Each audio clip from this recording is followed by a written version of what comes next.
Grabe, ang sarap. Hi guys, welcome po ulit dito sa ating kusina. Ngayon po ay magluluto tayo ng chicken carbonara. Tara, simulan na natin. Ayan guys, nagpakulo na ako ng 1 kilong pasta. Yung gamit kong pasta guys, yung Tito Seni, yung malapad. Ayan, habang pinapakuluan natin yung ating pasta, mag-isa na ako dito sa kabilang kalan. Naglagay ako ng kaunting mantika at yung butter. Pinagsabay ko nang nilagay ang bawang sibuyas.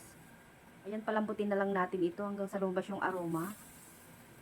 Isa-gisahin lang natin ito guys. Tapos ang gamit ko guys ay chicken breast. Hinimay-himay ko siya ng maliliit. 2 chicken breast yung aking gamit guys. Ayan, gisa-gisahin lang natin. Maglalagay tayo ng yung paminta powder. Ayan, bali isang kutsaritang paminta powder. Yung birthday ng panganay ko guys, kaya ayan nakapagluto tayo ng carbonara. Ayan, isabay ko nang igisa yung ating ano ba to, mushroom. Ayan, isang latang mushroom po yung gamit natin. Tapos po ayan, naglagay din ako ng chicken cubes.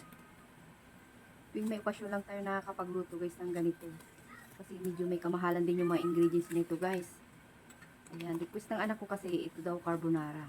Ayan, ilalagay na natin yung mga gatas natin. Isang malaking lata, tapos 2 all-purpose cream yung gamit natin. Kung hindi nyo po nasundan yung ating pagluluto, pwede po kayo magtanong sa may comment section kung ano yung mga pinaglalagay natin. Ayan, naglagay din ako ng tubig dun sa Tetra Pak, sayang kasi yung natira. Tapos gumamit din po ako ng cream of mushroom. Ayan, saka natin kakanawin dito sa ating 1 cup na tubig. Halo-haluin lang natin hanggang sa ma-dissolve ito.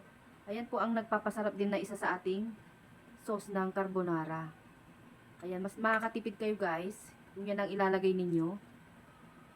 Tapos naglagay ako ng 1 kutsarang asukal para pambalanse sa lasa ng ating sauce. And then maglalagay din ako ng kaunting asin. Ayan, kaunti lang nilagay natin guys. Sabi ko parang may nakalimutan ako. Kasi tinikman ko guys, parang hindi siya ma-creamy, hindi siya hindi ko nalalasahan yung keso. Yung pala, hindi ko pa nalagyan ng keso. Ayan, nilagay natin yung isang malaki yung nilagay natin na keso para masarap guys. Ayan, hintay lang natin mag-melt yung mga kesong nilagay natin.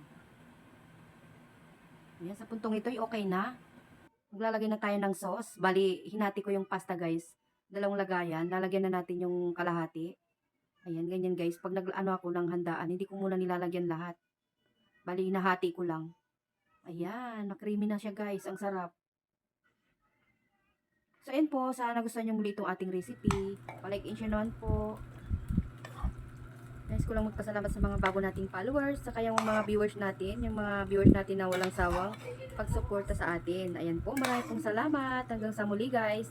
Tara, kakain na tayo.